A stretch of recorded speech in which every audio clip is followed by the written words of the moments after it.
You're going to be going around places and basically mapping them with different tools like a spyglass. Oh my god. Yo, what's up guys? Jimmy here. I've got probably one of the craziest videos I've put out so far. I'm actually super excited.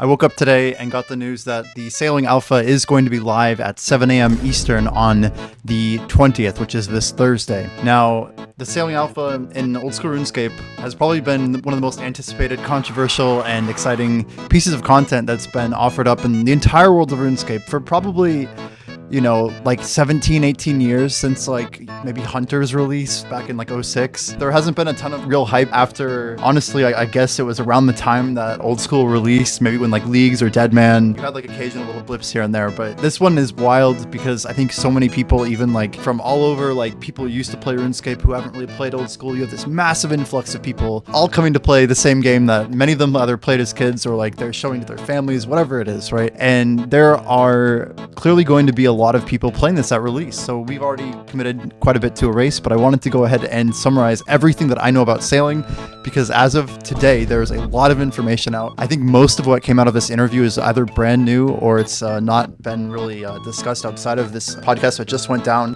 So I want to give first off a shout out to Sebe and the podcast they did with Mod Elena. I think this is about an hour of really seems like uncut footage. It's just an audio recording, you know, with the backdrop on it, but they cover some amazing topics. So I'm going to try and go through what we're going to expect from sailing. We're going to go through like all the different methods that they discuss, the different parts of the meta, and even down to like all the nodes that we've learned about and some of the different facilities and upgrades in the game and various parts of what's going to make this skill interesting and how it's going to work. So without further ado, let's dive in here. So they started out quite a bit in the past saying that the entire skill was going to be not instanced, meaning they want as much open world interactivity as possible. The first update that we really got a long time ago was most of it was coming out of Reddit threads, and there was like a post that was put out, the first sailing update. A lot of that information was just talking about like, oh, we're wanting to make it not instance, so we eventually want to get combat and a lot of like high level details. But recently from this interview, I'm just going to kind of go through everything that got revealed. So it sounds like the combat is not going to be in the alpha that we're going to be playing in a few days. That's kind of the big point here. And an extension of that conversation was that there is not going to be PvP at the release of the sailing skill. It's not going to be ready. It might be in the future. They talked about like maybe like a wilderness only type area. And there's some really cool ideas of like, you know, maybe like a shipwreck cove or some crazy like dangerous area, right, with high rewards. But they talk a lot about training methods. So we got 4 real definitions of what training methods are out there. The first one is a port task. They call it like a courier or just someone who's like running these shipment crates around docks. So what you do is you basically start at a dock, you grab a crate from that dock, you bring it onto your ship, you bring the ship to a destination on the ocean, you arrive to that other port, and then you deliver that package and you get an XP reward for delivering it. This is actually going to be one of the most reliable sources of XP, it sounds like. I imagine as you level up, you're going to have different complications and advancements to this. So Elena basically extrapolated that what if you at level 20 could have a crewmate who would run it for you, or at level 50 even, you get a loading crane to help things get moved on from the dock to your ship faster. So you could just maybe click a crane from your boat. I'm not sure exactly what that'll look like, but it sounds like that would save a lot of time. This idea of like something starting as a frustration and becoming more of a rewarding experience as you get further in seems to be very prominent with the sailing skill. The second method for training is called a bounty task. This is probably the most RNG heavy. I feel like I might enjoy this, but we'll have to see if it's like decent XP rates because there's other tasks that might be, other methods rather, that might be more rewarding. So the first one, or the example I gave of a bounty task, is going to kill a monster that might have an RNG based drop. So maybe you have to like go kill an octopus or some like, you know, some group of sharks or something, and then you get this random drop and then you bring it back to the port and basically deliver this bounty. This sounds like there may be some expansions to this concept. Like they mentioned, what if there's like a secret island? Like, can you confirm if this place actually exists? Or is there like maybe some pirates attacking a certain trade route? You need to go secure it and accomplish this task for us. That is pretty much the bounty system. The third one that they mentioned is something called salvaging.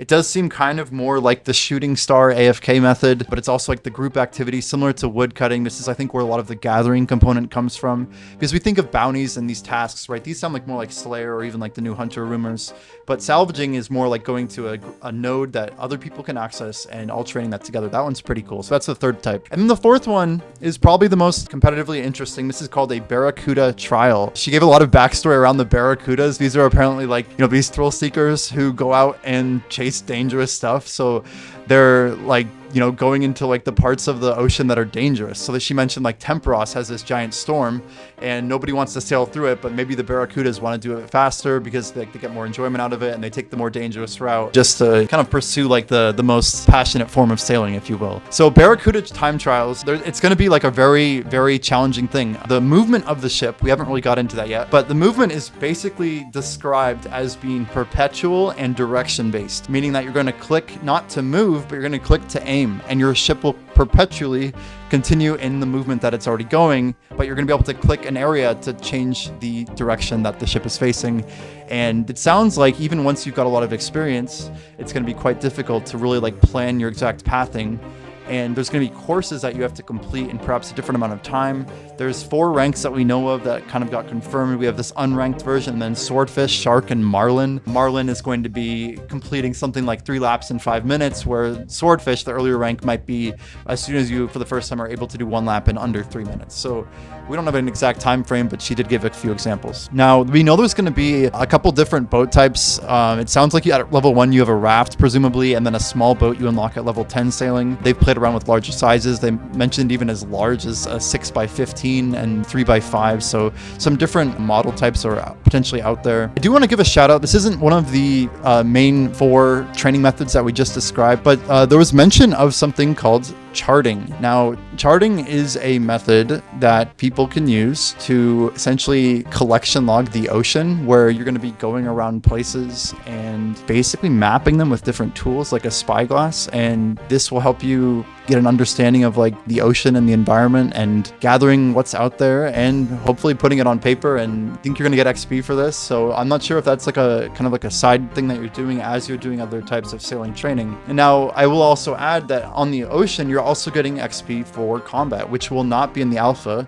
but we have confirmed from this discussion that you are going to be able to get sailing XP from all forms of combat on the water, which is quite interesting. It's good for pures. It's good for a lot of people. I think that's the right way to go. We'll get into a little bit more with cannonballs later because that seems like it's a whole thing. Even though it's not going to be in the alpha, we wanted to make sure we talk about it in this video. A couple more interesting things here. So they mentioned a lot of different ship upgrades. They kind of bounce between calling them upgrades and then facilities, a different term that's more like hotspots, similar to player-owned housing. Some of these hotspots might not be available in the alpha. We're not really sure what's going to be there, so this is also super exciting, and we'll have to see what exactly comes in this update. Now, the ship upgrades that we do have, we actually have 7 of them. So whether these are upgrades or facilities, you'll have to forgive me. It's very early, and I haven't really seen this properly documented yet. We're kind of just piecing all this together. So the first one is the sails and the mast. Apparently, this is one node that you upgrade, and you will have a more or less a functionality that you can activate, which gives you a speed boost for X duration. But as you upgrade the tier of your sails and mast, you'll get a larger duration. That X number increases, right? So getting a higher tier basically means you get more speed. The second one is the hull of the boat. The hull is the measurement for tankiness. So if you upgrade your hull, presumably you can do more combat. I don't really know what happens when your ship runs out of health. I don't know what other types of way we might take damage, or if we can run into things, ram them. If they take damage, if we take damage, kind of up in the air. The third one is going to be salvaging hooks. It seems that we have a hook that you are going to use when you're doing salvaging, which is again that training method we just mentioned. And I don't know exactly what this means, but we can presume that it's going to increase the rate of which you're able to perform salvaging, getting the goods from the salvage, which again, I don't know exactly what those look like, but that is another variable we want to keep our eyes on. You'll be able to upgrade the cargo hull as well. And then the fifth one here is the wind catcher. This is an interesting facility, definitely on the facility side, if there is any distinction between the two. This one allows you to more or less get a speed boost that you're bottling up for future use. So it sounds like you can store a maximum of 3 of this boost, similar to a mushroom in Mario Kart, were Elena's words. And this is a really wild one because, yeah, you're basically taking the wind and putting it in like a bottle that you're activating, right? Probably pretty good for something like racing if you can store these over long periods of time. I don't know. But right now the wind is basically picking up every 30 seconds, and you can like interact with the sail. I think she used the word trimming, but you're going to be interacting in a way that lets you claim XP and speed for your boat. So a lot of the activities on the water are going to be getting you XP. So we're really curious to try this all out, to test it.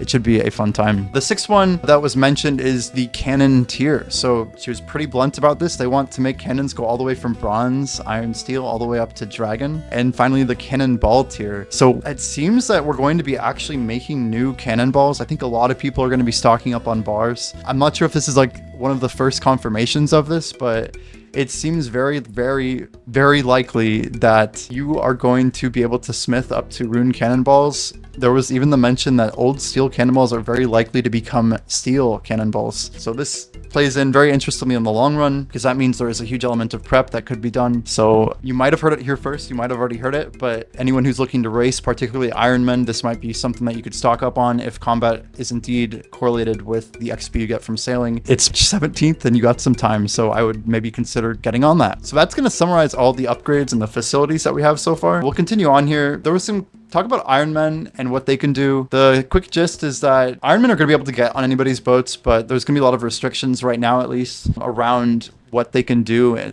It's not really designed in a way that if you're on someone else's boat, you're really going to get that great of sailing XP. It sounds like you might be able to get some. There was discussion of maybe allowing, if you are at level 65 and you've already unlocked the tier 60 salvaging hook, maybe you can use that on someone else's boat. It's very unresolved in this current state of the game, whether or not this is going to be a thing or not. So I think in this alpha, we're going to be kind of observing and really locking down, okay, these are all the methods that are available. Now, one thing I didn't mention earlier is that the Barracuda time trials are going to have, there's going to be one trial available in the alpha. So people are going to be able to practice their skills really early on. They've compared this to a sepulcher, which is of course the more advanced agility training. It's kind of like you're comparing something like a rooftop to something that's a little bit more dangerous, a little bit more skill intensive. It's kind of like mastering your craft, and apparently it's very hard to turn these boats. So yeah, as for like the meta of the entire skill, there's a few kind of like high level points I just want to kind of throw out there just to make sure we kind of document this for anybody who doesn't know. Basically, a lot of the ocean content, the islands themselves are still being worked on. They talked about different points of interest. This is still in progress. They're still working through it. But the Barracuda time trials are expected to be the best XP if you're really talented. But it seems that port tasks will be better for most people, is how it was said. So you have to probably get to that shark or marlin level for the time trials to really be exceptional. Otherwise, it seems that you might just be, you know, better doing some of the slower activities. So whether or not RNG is a component or if it's just skill, I'm really interested to kind of delve into that with especially like the bounty task system.